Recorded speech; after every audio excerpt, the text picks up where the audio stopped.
Hey guys, tonight we're not diving into crowns or crusades, but into the quiet spaces between history's footnotes. Picture this: a world without clocks, without privacy, without even a proper floor. Just dirt, damp wool, and the comforting scent of something boiling that might be stew. It's the kind of life where your roof leaks more than it covers, and your greatest achievement today is not stepping on the goat in the dark. And if you're thinking, I could totally handle that kind of simplicity, you wouldn't. You'd be eaten alive by the mud before breakfast. So before you get comfortable, take a moment to like the video and subscribe, but only if you genuinely enjoy what I do here. And tell me in the comments, where are you listening from and what time is it for you right now? I love knowing who's out there falling asleep to the same slow unraveling of the past.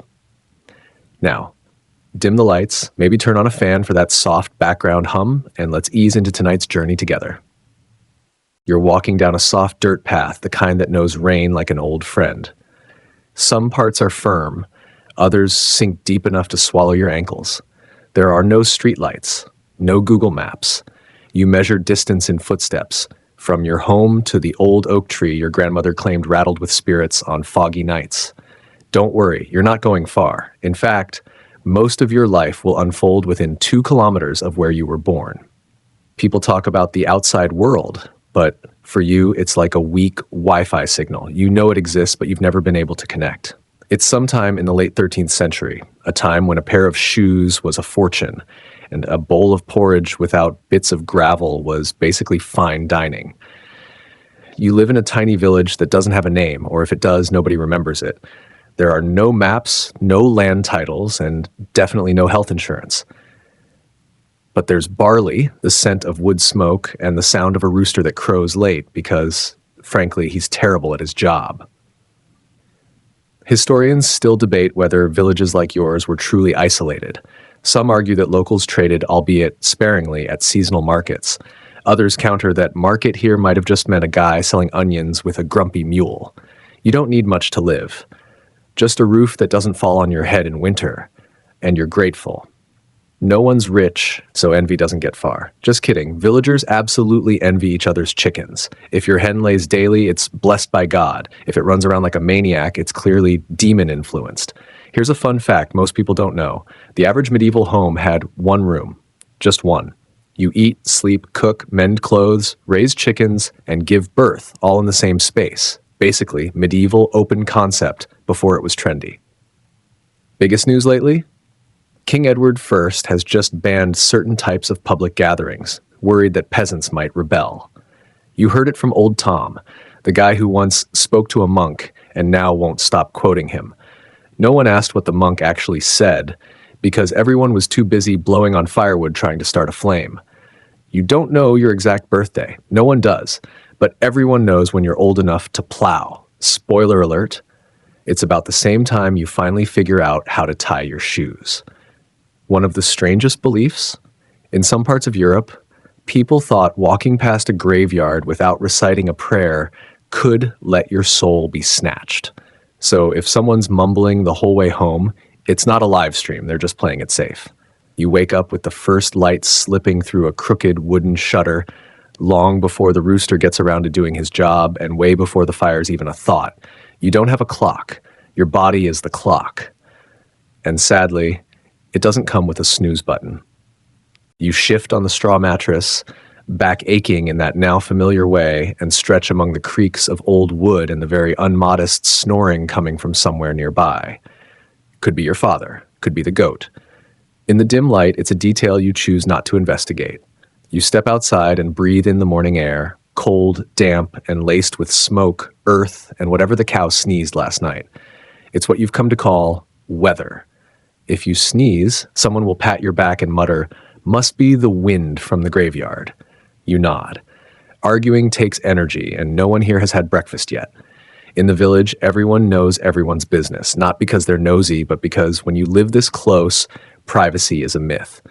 You head to fetch water. The path to the well is, as usual, slippery, uneven, and lined with just enough sharp stones to make you question every life choice you never actually got to make.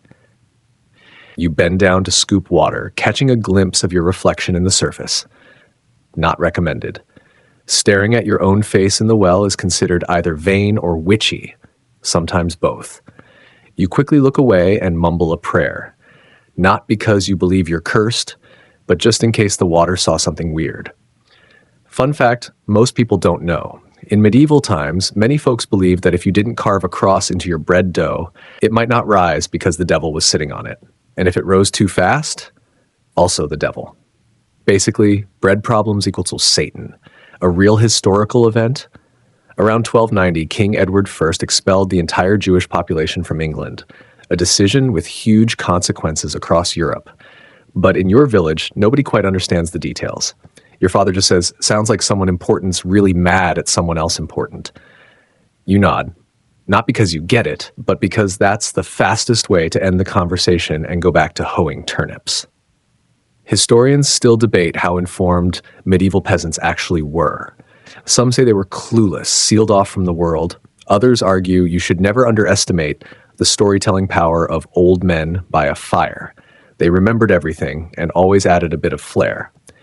You come back home carrying a bucket of water and a light sprinkle from the thatch roof, which has been leaking since, well, nobody remembers.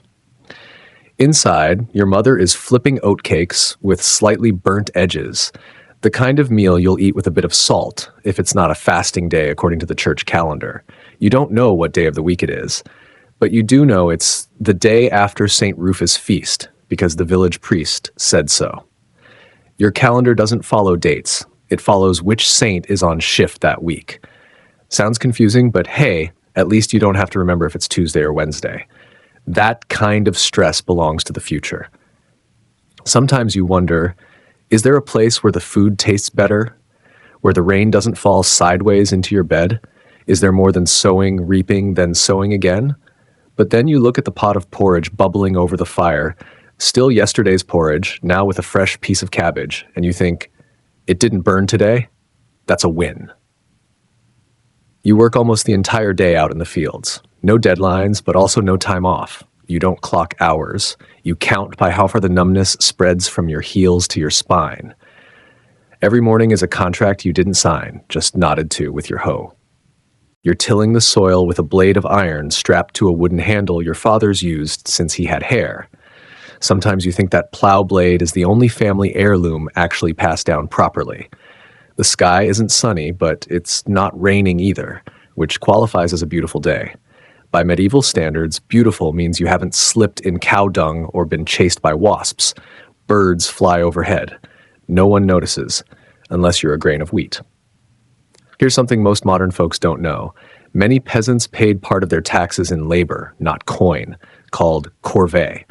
That's right, you're not just working for yourself, you're also working for a manor you've never been allowed to enter. Historians still debate how free peasants really were under feudalism. Some call them legalized serfs.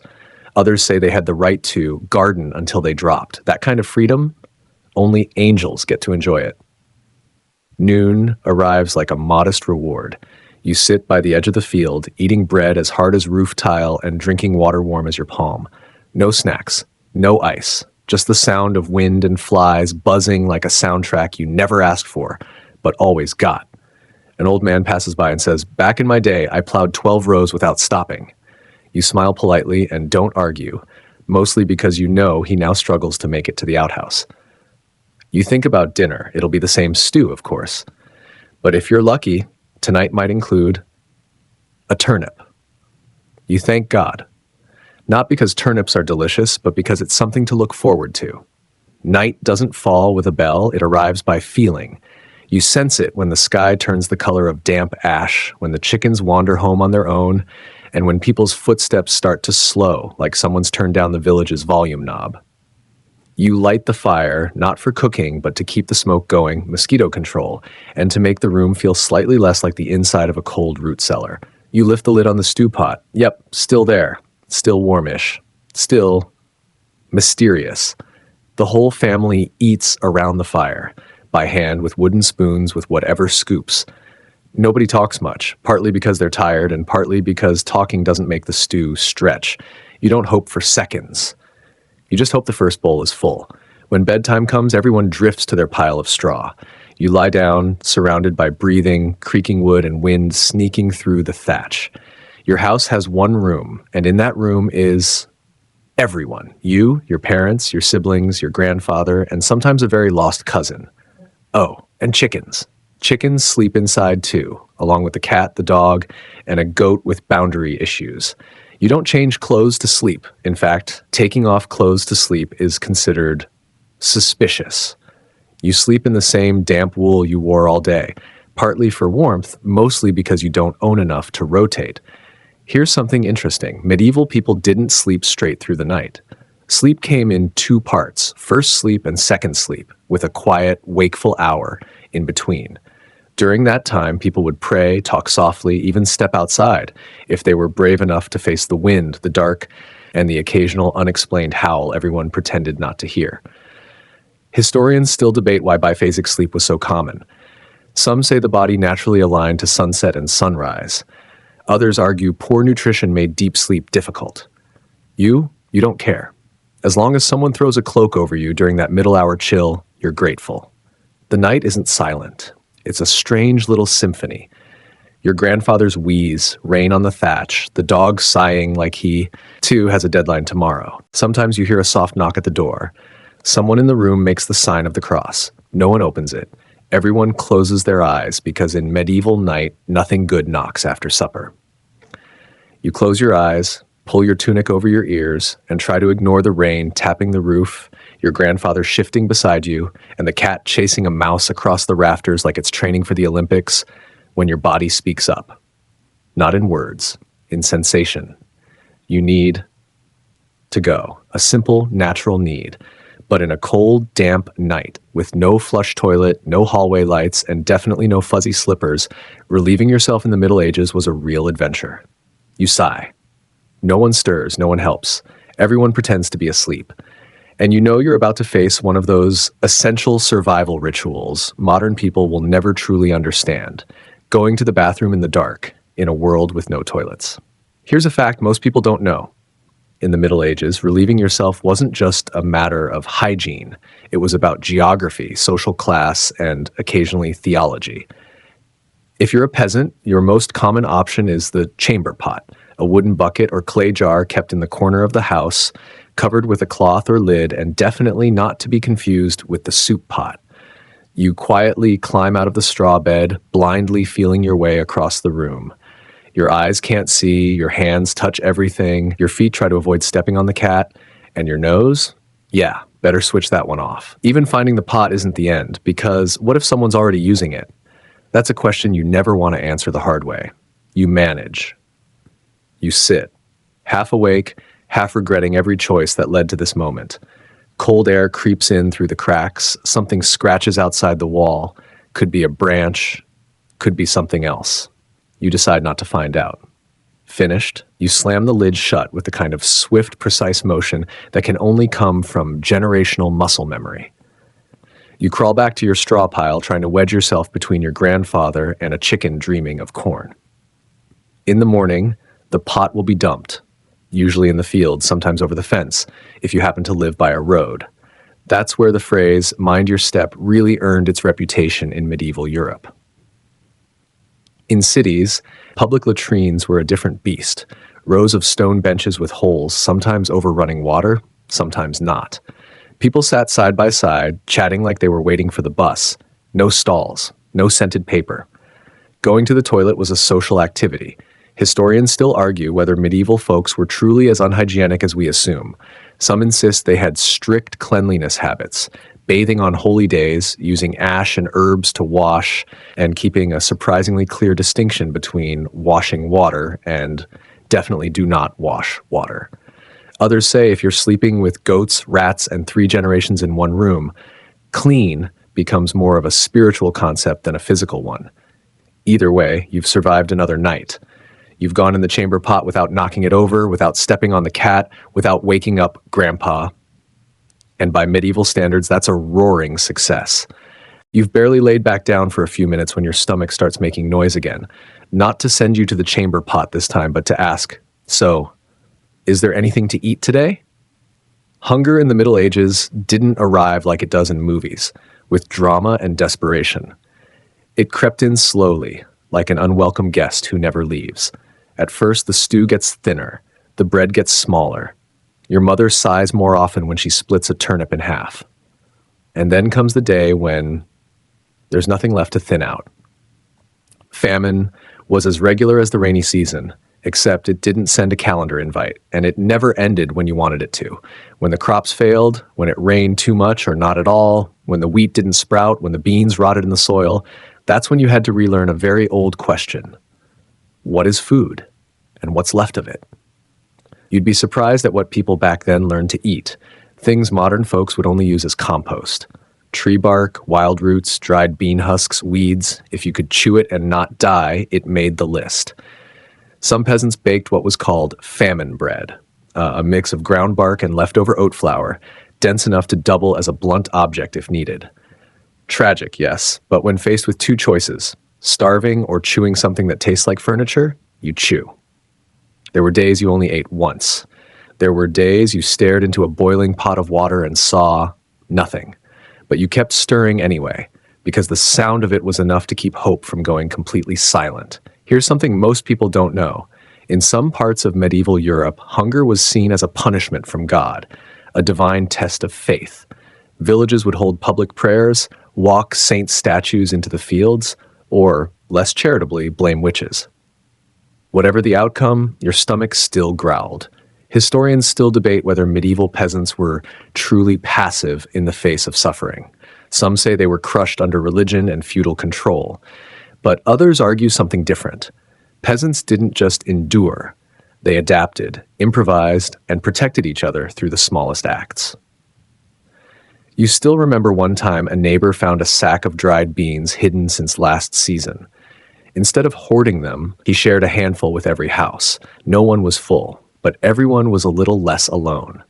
You didn't grow up with abundance. You grew up with something rarer, the understanding that no one survives alone. Hunger didn't make you weaker. It made you look into the eyes of the person beside you and ask, what can we share today? You wake up in the middle of the night to a familiar sound. Coughing. Not yours, someone else's. Rough, wet, deep, like their lungs are melting out in slow spoons. At first, you don't think much of it. Who doesn't cough? In the village, coughing is background noise. Some cough because of the smoke, some because of the wind, some for reasons no one dares speak aloud. But by the third day, the coughing doesn't stop. By the fifth, Grandpa doesn't leave the bed. The next morning, you see your mother stirring the pot with shaking hands. And you know, something's coming to the village again. Plague doesn't arrive in the Middle Ages with headlines or warnings. It comes with smells. The scorched stink of a burned mattress, the sharp tang of garlic strung over the door, the ash scattered along doorways, and the smell of fear, unsaid, but inhaled by everyone. You once heard someone say if they're burning rags soaked in vinegar around the bed, the person inside probably won't make it. Your mother burns rags. You don't ask. Here's something most people don't know. Medieval people believed disease entered the body through bad smells. They called it miasma, foul air. So they burned herbs, stuffed their clothes with flowers, hung posies on the walls. Some even wore beaked masks filled with pine resin. More theater than cure, but it felt like doing something. Historians still argue, did people back then know disease was contagious? Some say yes. They practiced isolation, kept distance, buried the dead outside the village. Others say fear overruled reason. You don't know. You just know your father won't let you go outside anymore. The village children stop playing. No more shouts around the well. Only the sound of doors locking, chickens wandering unchecked, and the church bell ringing far more often than it should. The first to go is old Marjorie. She lived alone, raised cats, and baked onion pies during Lent that smelled like warm forgiveness. No one collects the cats. The smell of onion lingered around her door for a full week after they carried her away. On a cart, under cloth, no prayers, no songs. You don't cry, not because you don't want to, but because no one does anymore. The tears ran out days ago. You start hearing knocks at the door at night, not from the living. At least that's what people whisper. Some hang bone-carved crosses above the threshold, others scatter salt around the bed. You tuck a dry clove of garlic under your pillow, just to be sure. Once you ask your father, "Will I get it too?" He stays quiet. Then he places a hand on your head and says, "Praying is still better than doing nothing." You understand that no one is coming to save you. There are no doctors, no miracles. If someone recovers, it's because they're luckier. Or maybe they were never truly sick. Plague, back then, had no name. Only a very specific fear. Someone who shared a meal with you yesterday might be gone today. And tomorrow, people might not mention them. Not out of cruelty, but because so many living still need care. You'll never forget that feeling. Silence, not from peace, but because everyone is quietly counting. The plague didn't end in a single day. It just stopped spreading. There was no bell to announce it, no messenger shouting in the square. You simply realized it one morning, when no coughing echoed through the village, no more scorched vinegar rags, no more garlic on doors. The wind passed over the well without carrying whispers of fear. People started opening their doors. They looked at each other with the same question behind their eyes. "You're still alive? So are you?" No one embraced. No one wept with relief. Joy had become a luxury, and everyone was tired. You stepped outside for the first time in weeks. The grass had grown past your knees, chickens wandered aimlessly, the last muddy footprints were already fading into the earth. At the edge of the village, a wooden cart waited. It was time to bury the last of them. There were no coffins, no flowers, just coarse cloth tied with hemp rope and a deep grave, dug hastily but with care. You followed silently. No one spoke. The wooden wheels creaked through the wet road like an old funeral song. Children didn't laugh. Adults didn't make eye contact. Everyone walked forward, yet no one seemed ready to arrive. At the small cemetery behind the chapel, they stopped. The priest, thinner now, with more gray in his hair, stood in silence before speaking. He didn't read the full rite, only the shortest lines. "From dust we came, and to dust we shall return. But the soul, if such a thing remains, will not drift into nothing. Amen." Someone made the sign of the cross. An old woman dropped in a small birchwood crucifix, her last heirloom from 3 generations past. No one patted backs, no songs were sung, but everyone lingered just a little longer as if to say, "I saw you. I remember her. I'm still here." Here's something most people don't know. During many great plagues, village priests didn't flee. They stayed, knowing that one blessing, one final touch might cost them everything. Some survived, some didn't. But to the people of the village, they didn't need sainthood. They were saints already. Historians still debate the numbers, but in your heart, numbers don't matter. You remember who's no longer there, who no longer walks past your house at dusk. That evening, the sun sank over the fields just like every other day, but for the first time in weeks, you noticed its pale gold. The breeze was cool, and it no longer smelled of fear. You took a long breath, not to check if you were still alive, but because finally you could breathe without feeling guilty.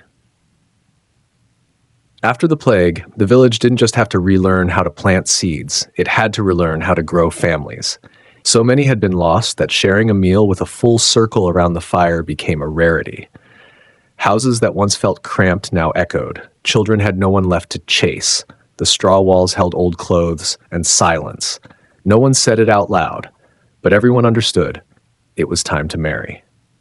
In those days, love wasn't something people waited for. It was something people worked with. If a house needed another set of hands, if a widow was still of childbearing age, if 2 families needed to merge fields, a marriage would happen. Girls could marry as young as 13 or 14. Boys often waited until 16, at least till they could hold a plow without breaking their back. It sounds young, and it was, but in a world where the average life might not reach 40, people didn't rush for pleasure. They rushed because time simply didn't wait. Here's something most people don't know. Women in the Middle Ages gave birth to many children, but few got to raise them all. Infant death was common. A mother might bear 8 children and only see 2 survive to toddlerhood. They didn't write journals, they didn't carve marks in the wall. They remembered in quieter ways by not clearing the cradle too soon.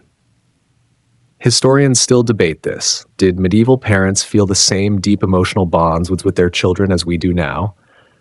Some argue they hardened, numbed by too much loss. Others believe the opposite, that because they lost so much, they loved more fiercely, just more quietly. You once saw your mother sit for hours beside an empty cradle, still mending a shirt, but not really seeing the needle.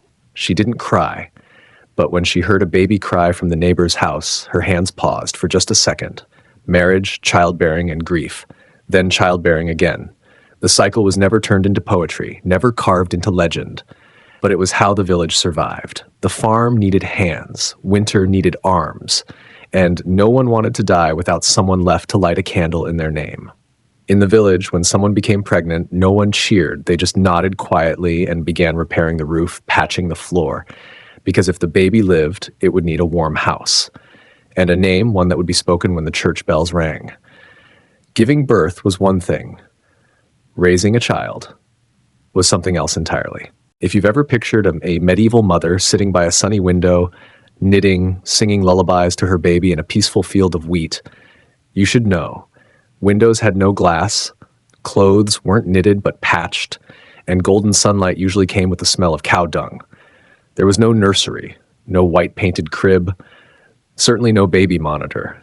You had a corner in a one-room house, a layer of dry straw, and an old tunic cut up into makeshift cloth diapers. If the baby cried at night, the entire household heard it, along with the chickens and sometimes Grandpa, who would grumble about how loud kids are these days. Breast milk was the only option. There was no formula, no sterilized bottles, no fridge to store anything. If the mother couldn't nurse, a neighbor might help, if you were lucky. If not, the baby was fed watered-down porridge with a wooden spoon or a scrap of cloth soaked in broth. And then you hoped. Here's something most people don't know. Medieval children weren't carried around the way modern babies are. Not because parents didn't love them, but because their hands were always busy. Farming, chopping wood, mending shoes, chasing chickens. Instead, babies were often tied to their mother's body with a cloth wrap or placed in a basket near the hearth. So long as they stayed away from the fire or the dog. As soon as a child could walk, they started helping, hauling water, collecting eggs, chasing birds from crops. There was no concept of a carefree childhood. The happiest moments of youth came from a full meal, or maybe a story told by the fire that didn't end too sadly. You once saw a little boy walking behind his father with a tiny hoe.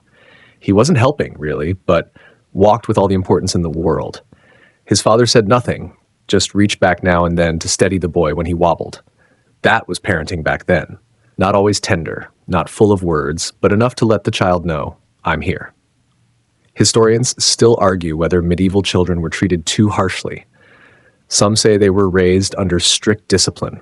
Others believe that because life was so hard, every small gesture, a held hand, an extra spoonful of stew, was its own form of real love. You had no photographs to remember your childhood, but you remember your mother's hands, always dusted with flour, the smoke in her hair, the way she scolded you gently for spilling water inside. You remember how she pulled you into her arms, wet and muddy, simply because the rain outside was too loud. Raising children in the Middle Ages wasn't romantic. It was a daily effort to make it through. But inside that effort, there was love, not spoken, not written, but real. Once you asked your father, "Will I ever go to school?" He paused, then said, "You've learned to stay quiet." That's something. The truth is, most children in the Middle Ages did not go to school. Not because they were lazy, but because who had time? You woke up with the rooster, not to pack your satchel, but to haul water. You knew how to count, not from math lessons, but because someone had to keep track of how many turnips were left. You read the sky, your father's mood, the dog's footprints in the mud, everything but words. Learning to read was a luxury. If you were a noble's son, or lucky enough to live near a monastery, you might learn Latin, write with goose quills on scraped animal skin. But if your father was Tom the cabbage farmer, your classroom was the field, and your curriculum was survival. Here's something most people don't know. Education back then was tied tightly to religion. The church held the only books, and the people who could read them wore strange hats and expected you to confess weekly. Children learned prayers, rituals, how to stand still when the priest walked by. Knowing when to bow was more important than knowing how to read. Historians still debate whether medieval education was truly backward. Some say it stifled thinking. Others argue children of the Middle Ages didn't learn many letters, but they learned how to live, how to survive, how to plant, when to rest, and when to run, because the warning horn meant soldiers were passing through. You never got a name tag, but you knew every cow in the village by name. There were no lesson plans, but you knew which moon to plant under and which moon to avoid. There were no report cards, just harvests, and if you were happy, it meant you had survived another season. You might not have read the Bible, but you could read your mother's face when she placed the last bowl of stew on the table. And maybe, just maybe, that kind of knowing mattered too. You think winter is the enemy? Try living through a medieval summer, where the heat doesn't just melt your body, it melts your faith. There were no fans, no ice cream, no air conditioning, except in your dreams. There was sun, there were flies, and there were smells, a lot of smells. You woke up with the sunrise, not because of an alarm clock, but because the sunlight pierced through the thatched roof like it was trying to roast you awake. The air was thick with smoke, sweat-soaked shirts and mildew that had been waiting all winter to bloom. Breeze? There was some, but it brought dust and the frustrated clucks of overheated chickens. In summer, everything softened, except people's tempers. Bread in the morning was chewy like old leather. Soup turned into warm water with green stuff in it. Wool clung to your back like a personal angry spirit. A little-known trick. If you want to stay cool, you have to wake up early. You worked before the sun climbed over the roof, rested when your shadow disappeared, and survived on well water and shade. You and the rest of the village orbited the well like fish gasping in a shallow stream. Every sip felt like a small victory. Kids were allowed to splash each other. Not for fun, but because, honestly, there was no other way to cool down. Historians still debate how medieval folks kept cool. Did they sit in root cellars? Did they use herbs to repel heat? Some records say villagers insulated their homes with cow dung because it kept temperatures stable. No one's brave enough to verify that claim with their nose. Some people wrapped wet cloths around their necks. Others bathed in the river, with fish, moss, and occasionally a neighbor doing the same behind the next rock. At night, you slept near the door, if there was one, or under the eaves, beside a pile of hay, surrounded by mosquitoes and dreaming cats. You dreamed of snow, not from nostalgia, but because your brain was begging for mercy. There were no prizes for surviving summer, just a quiet belief. If you endure long enough, autumn will come. And until then, you kept sweating, kept sharing shade, and kept telling yourself last summer was worse, even if you weren't sure that was true. You lived in a time with no weather forecasts, no apps, no satellite radar, no cheerful man in a suit telling you it's going to storm with a smile. What you had was chickens. And believe it or not, chickens were one of the most accurate weather stations in the village, as long as you knew how to read them. When rain was coming, chickens did three things. They preened more than usual, especially under their wings, like they were trying to fold everything neatly before the sky opened up. They went suspiciously quiet. And if you've ever lived near chickens, you know, silence is way more unsettling than clucking. They ran into the coop, then came back out, then ran in again. Not because they were confused, but because they were assessing the situation. Ever seen a chicken tilt its head and stare at the sky? Congratulations, rain is on the way. An old woman in the village once said, if a chicken squats in the midday sun, doesn't peck, doesn't preen, then it's either about to rain or something worse is coming. Sounds silly now, maybe. But back then, paying attention to chickens could save your harvest. If you stored hay in time, covered your grain properly, you kept food for winter. If not, you kept a lesson you wouldn't forget. Here's something most people don't know.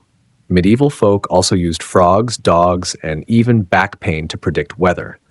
But chickens were the most trusted because they were always underfoot, always acting like they knew more than they let on. Historians still argue, were these animal signals real science? Some call it superstition. Others reply, no superstition lasts 500 years without working at least a little. You once saw an old man stand at his door, leaning on his stick, watching the chickens.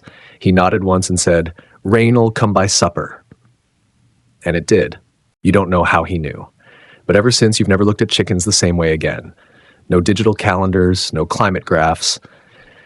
And yet, people back then still knew when rain was coming, when the cold would bite, and when it was time to bring in the firewood. They didn't forecast the weather. They felt it. Not through screens, but through aching knees, the smell of dirt, animal behavior, and even the way wind whispered against the walls. You once heard your mother say, if the moon looks like it's wearing a linen veil, expect damp air. You didn't know what linen was, but your laundry didn't dry the next day. Here's something most people don't know. Certain plants acted as tiny prophets. Clover leaves folding shut, rain is near.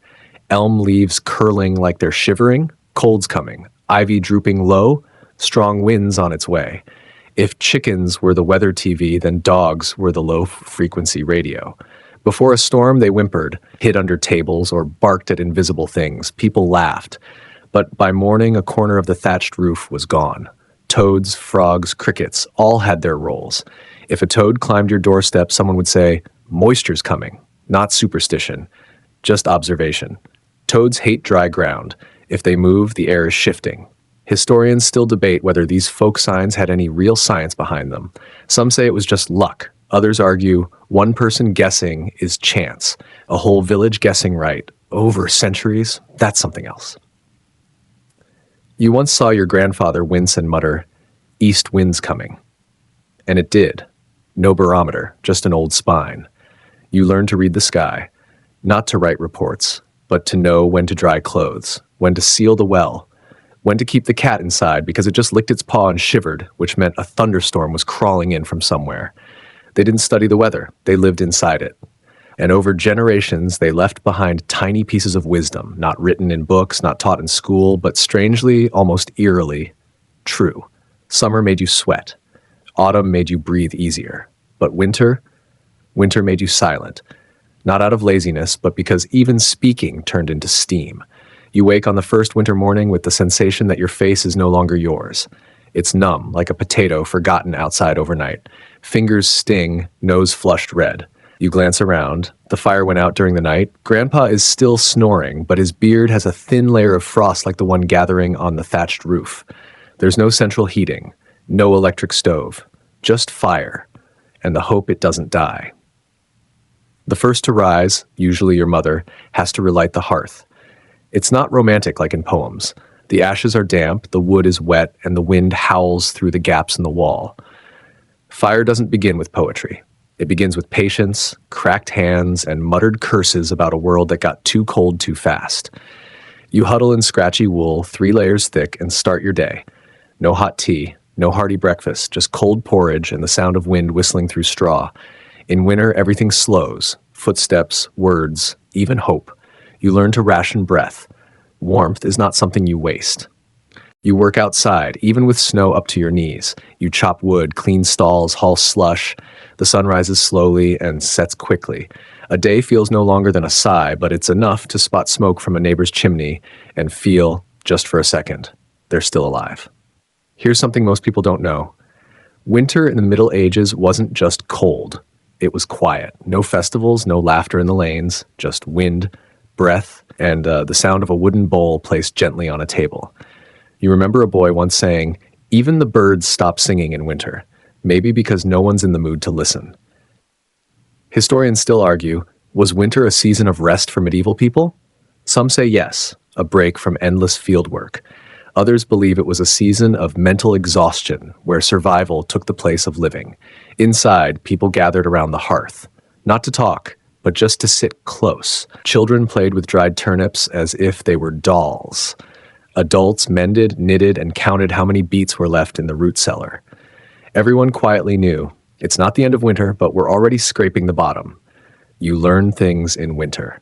How to keep embers alive overnight, how to store water so it doesn't freeze solid, how to wash in freezing water and hang clothes inside, because outside they'll turn to boards. You also learn how to share silence, not because there's nothing to say, but because shared quiet is its own kind of warmth. One night you hear a knock at the door, a neighbor asking for fire. Their hearth went cold, their wood is damp, their toddler's coughing. Your father doesn't say much. He pokes through the ashes, finds a glowing coal, wraps it in iron tongues, and passes it over. No thank you needed. Because next time, you might be the one knocking. Some evenings, your mother tells stories. Not bright fairy tales, but stories of people who'd lived through more winters than most. There was a woman who made it to 80. No teeth left, but she remembered the winter she lost a child. She remembered how they shared a single bowl of watery stew 3 ways, and still felt full because At least it was something. Winter didn't take hope away. It simply asked you to redefine it. Hope was the fire not going out, a crust of bread that hadn't gone soft, the rooster crowing in the morning, which meant you'd made it through another night. Let's set the scene.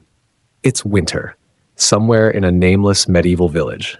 The wind sounds like a choir of ghosts with indigestion. Your breath fogs in the air, indoors. The chickens are sulking, the dog refuses to get out of the straw, and the fire is not a fire. It's more of a polite suggestion of warmth. The medieval church where your soul shivers, mostly from the cold. You didn't choose to go to church. You were automatically enrolled. From the moment you were born, had a few drops of holy water sprinkled on your forehead, and were told you belonged to a system you didn't have time to question. Do they at least offer a tax reduction? No. No, they don't. But no one questioned it. The church was the village. It's not going to church. It's more like just going. Every Sunday, you lined up to enter like it was a mandatory public ritual. Everyone wore their best clothes, meaning the least torn tunic, preferably not stained with yesterday's stew and only mildly smoky. You stepped inside a stone church where the temperature was consistently set to frosty dungeon. No pews, just a dirt floor. No heating, just wind. No angelic choir, just father droning in Latin longer than the village debt list. You didn't understand a word? No one did. But everyone nodded solemnly because the worst thing you could do in church was look like you were thinking. Church wasn't just for prayer. It was for confirming who's pregnant, hearing who got possessed, and checking which family lit the bigger candle. On major days, there was confession, which felt more like public storytelling. The sinner spoke. The priest listened. Then he said things like, say 3 prayers and maybe stop hitting your neighbor with a shovel. People feared sin, but they feared more getting caught sinning before paying the proper fee. Architecturally majestic, emotionally cold and damp. Churches were built from stone, wood, and unwavering loyalty. Thick walls, high ceilings, drafts strong enough to test your wool layering strategy. Light came through stained glass, if your village could afford it, or just holes in the wall. The church smelled like a sacred stew of beeswax candles, suppressed body odor, and incense burned a bit too enthusiastically. The priest, literate, holy, and aware of everyone's tithing record. Father was the only one in the village who could read Latin, write squiggly letters, and knew who hadn't paid their 10%. He blessed, preached, forgave, cursed, officiated, and occasionally nodded off mid-sermon. Some say he'd been to a city. Others say he'd never left his garden. No one dared to ask. He represented God, and you just wanted him to wrap it up so you could go home and relight the hearth. A few things most people don't know. Churches had no clocks, but they had bells. And if you dropped the bell rope, people gasped like you'd summoned Satan. Seating was for the elderly or the very large. Everyone else? Kneel. Some villagers believed falling asleep during Mass could let your soul slip out early, so everyone practiced the ancient art of sleeping with their eyes open. The church held the village's memory. Despite the cold, the boredom, and the fear of excommunication, the church was the heart of the village. You were baptized there. You got married there, or stood awkwardly in the back muttering about someone else's wedding outfit. And someday, you'd be laid to rest there, or just outside the gate, with a candle, a hymn, and the hope someone remembered your name. Welcome to winter in the Middle Ages, where survival is less about fighting dragons and more about figuring out how not to freeze your rear end off. Let's talk strategy. Step 1, layers. So many layers. Modern people think layering means a thermal shirt, a fleece, maybe a fashionable parka. No. Back then, layering meant wool on wool on wool, topped with a crusty old cloak that smelled like goat. You wore every piece of clothing you owned simultaneously, and still complained you were cold. Undergarments, if you were rich, you had linen. If not, your base layer was called nothing. Pro tip, wool stays warm even when wet, which is good because everything gets wet. Your boots, your cloak, your socks, if you had socks, which you probably didn't. Step 2, sleep like a burrito. You think your blanket is thin? Try sharing one with your entire family. No, really. Medieval households often had 1 or 2 beds. Everyone slept together for body heat. Parents, kids, grandparents, cousins, occasionally the goat, Privacy was a myth. You wanted to sleep warm, you became a human sandwich. To keep out drafts, people used straw, old cloaks, and sometimes dogs. If it was furry and wouldn't bite, it made the bedtime roster.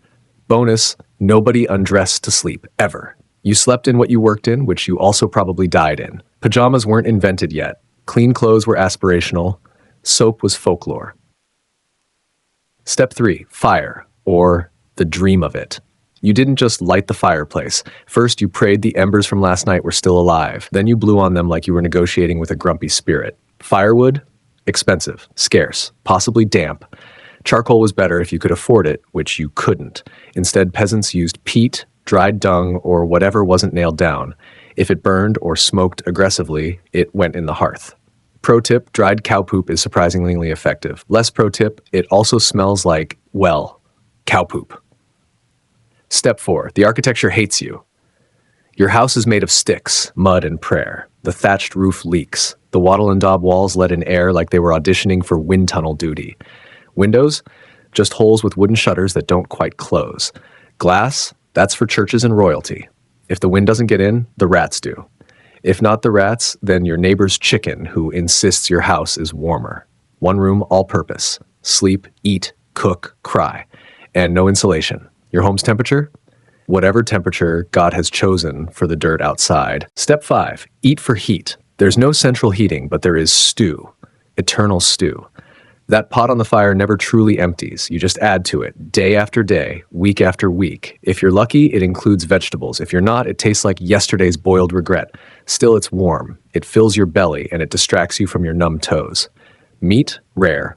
Butter? A luxury.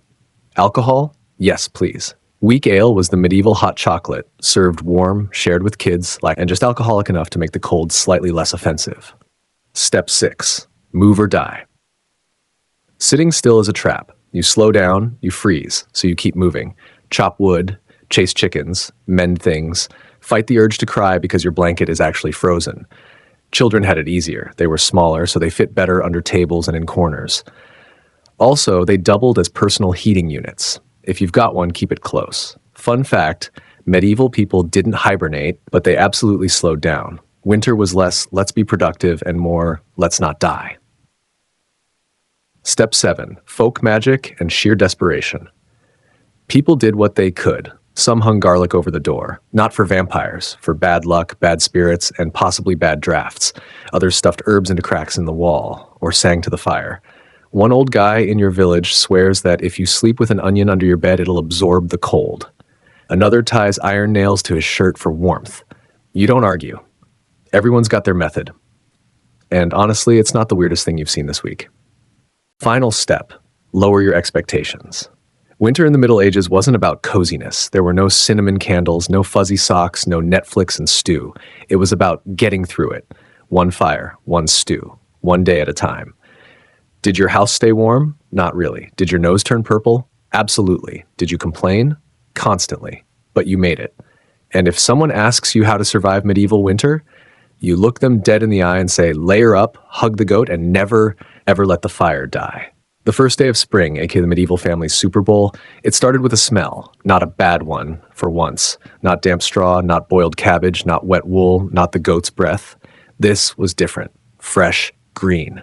Suspiciously alive. You opened the door that morning and almost staggered backward. The snow was gone. The mud was only knee-deep instead of waist-deep. And most shocking of all, you saw grass. Well, more like one brave blade of grass, but that's enough. It was official. Spring had arrived. And in a medieval household, that meant only one thing: unhinged celebration. Step 1, panic cleaning the entire village. First order of business: sweep the house like you're expecting royalty. The winter floor, a crust of soot, old straw, forgotten turnip peelings, and things better left unidentified, had to go. Buckets were hauled, rags were slapped against walls, and your grandmother muttered a prayer over the hearth like she was exorcising the soot demon of February. The family worked like a pit crew at a medieval NASCAR. Grandpa beat rugs like they had insulted him. Your mother scoured the cooking pot with sand and hope. Your little brother accidentally swept a chicken into the firewood pile. Everyone was sweating, which was a nice change because for months your main body temperature had been frozen ham. Step 2. The ceremonial hanging of the laundry. Now that the sun existed again, Laundry Day was back, not just for hygiene, but as a declaration of war against winter.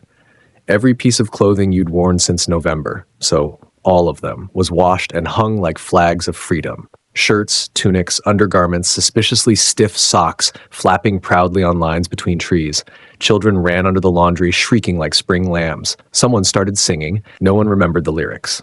Didn't matter. The smell of drying linen and sunlight was intoxicating. It almost masked the scent of the pigsty. Almost.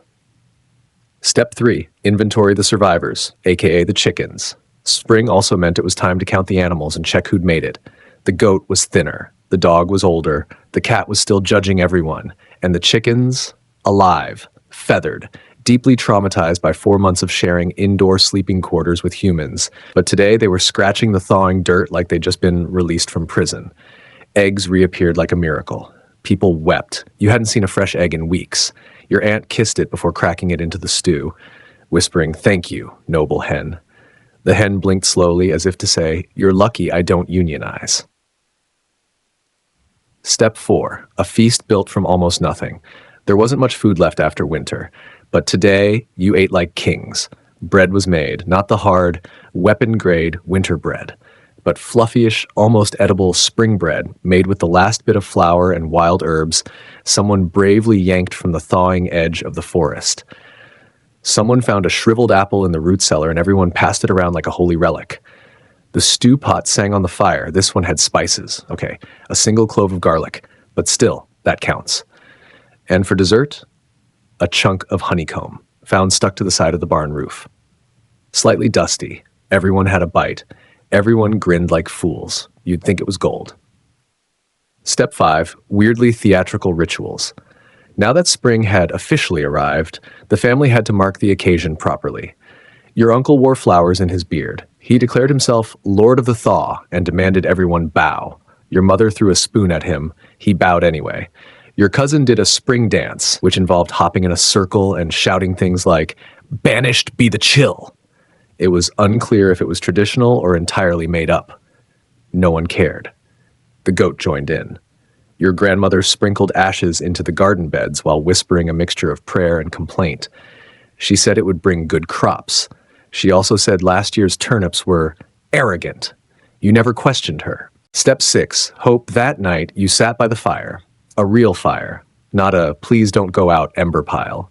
The room didn't smell like wet wool. It smelled like air. There was laughter, full bellies, warm feet. And outside the moon rose over soft earth. You could hear water running, snowmelt finding its way into streams. You looked over at your family. They looked older. Everyone always did by spring, but they also looked lighter, like the ice had finally melted inside them too. Step 7. The plans begin. After dessert, a carrot shared in joy, the real magic happened. People made plans. Plans to plant, to build, to finally fix the wall that leaned too far west. Plans for chickens, for weddings, for a trip to the market town 3 villages over. Someone said the word festival, and someone else gasped like they'd heard a hymn. The cold was not fully gone, but spring had arrived, and that was enough. The goat, the cake, and the robe, a medieval disaster of biblical proportions.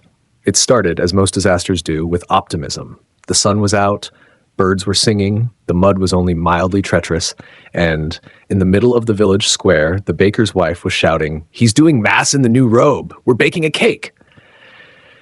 Those two things, spoken together, should have been a warning, but hope, like yeast, tends to rise too fast. Act 1. The cake. Let's be clear. This was no ordinary cake. It had flour made from the good grain. It had eggs that hadn't been bartered away. It had honey, for heaven's sake. Real honey, not sweetened turnip paste. It was round, slightly uneven, questionably spiced. But in the village, it was a marvel. A culinary achievement only attempted on feast days, weddings, and apparently when the priest wore something shiny. Everyone had high hopes, especially the goat. Act 2. The goat. Let's talk about this goat. Her name was Martha. She belonged to Old Tom. She was approximately 60% goat, 40% demonic energy wrapped in fur. Martha was infamous. She had climbed onto 3 roofs, eaten an entire rosary, beads and all, headbutted the steward's son into a goose pond. She was clever, she was chaotic, and that morning she smelled the cake. You know that moment in every tragedy when someone says, "It'll be fine"? That was when the baker's boy left the cake on the window ledge to cool. It was not fine. Act 3, the robe. Now the priest, Father Bertram, was a man of routine. He gave long sermons, he liked boiled cabbage, he feared suds noises, and was mildly allergic to joy. But today was special. He wore his new robe. It had been imported, probably, blessed, hopefully, and bright white, which, in a medieval village, was the equivalent of wearing a snowbank into a pigsty. He stood before the altar. He cleared his throat. He raised his hands to begin the Mass. And that's when Martha broke through the side door like a furry cannonball. Act 4, chaos in 3 acts and 1 scream. What happened next is preserved in whispered retellings by villagers to this day. Martha, having leapt through the church doorway with Olympic grace, beelined for the altar. Her goal? Unknown. Possibly cake. Possibly chaos. Possibly revenge for the rosary incident. In her path, a row of pews flattened, 2 small children gently trampled, a candle extinguished, thankfully, the priest's sermon notes eaten immediately.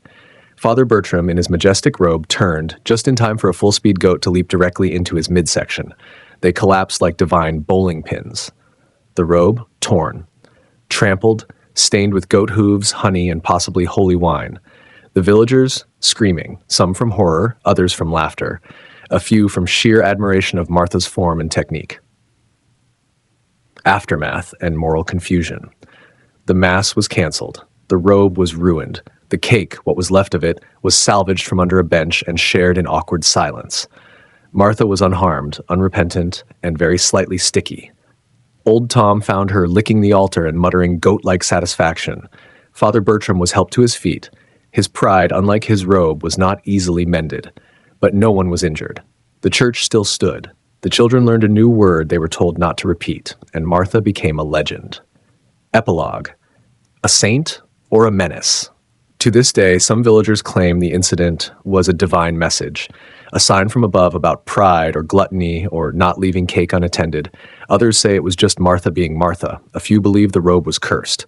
Either way, the priest never wore white again. The baker's boy was banned from window ledges. And Martha?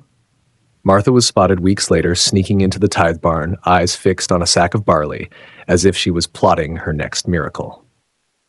The village fair and the great pig wrestling incident of infamy.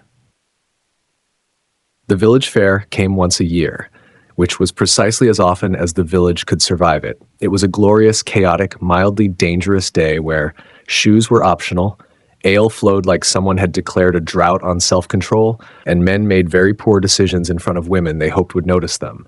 There were stalls of questionable bread, music that was mostly pots being banged rhythmically, and games designed less for fun and more for mild injury.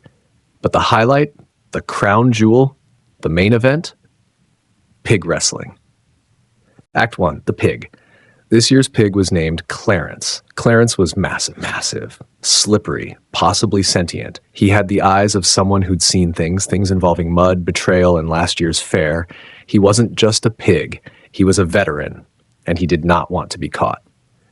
Act 2, the prize and the problem. The rules were simple. Catch Clarence, stay on your feet, hold him for 3 Mississippis, though no one knew what Mississippi was. If you won, you got a sack of barley, a loaf of real bread, and most importantly, eternal, unbearable bragging rights, which is why Thomas the blacksmith's apprentice entered the ring.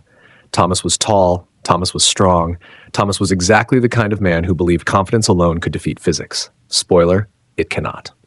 Act 3, the chase. The crowd cheered. A drum beat started. Children climbed onto fences. Clarence was released like a muddy missile into the ring.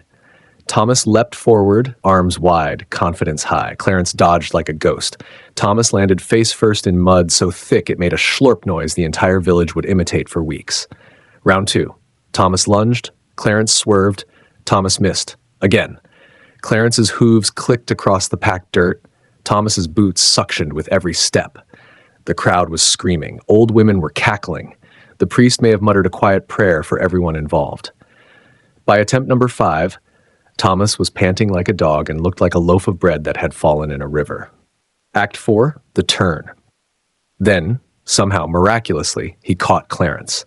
Both arms wrapped around that barrel of pork and mud. The crowd erupted. 3 Mississippis. 1, Clarence squealed, a sound so loud and high-pitched it frightened birds from the trees.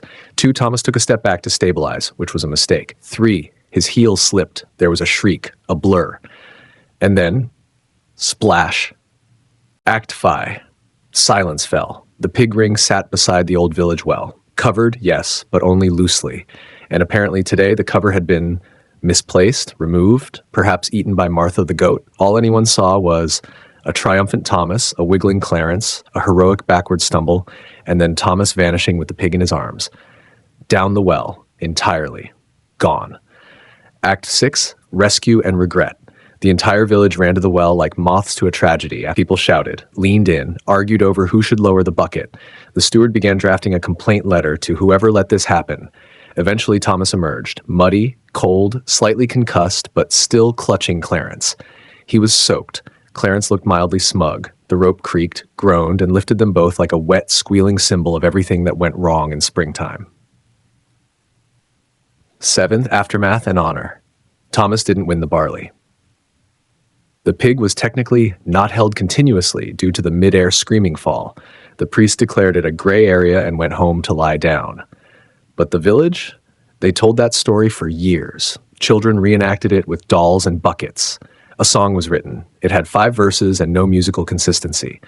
The next year, they moved the pig wrestling arena very far from the well, and they put a lid on it, a real one, with a rock, and a sign that said, "No glory down here." Clarence was retired with honors. Thomas got free ale for a week, and every time someone passed him in the lane, they whispered 3 Mississippis and a splash.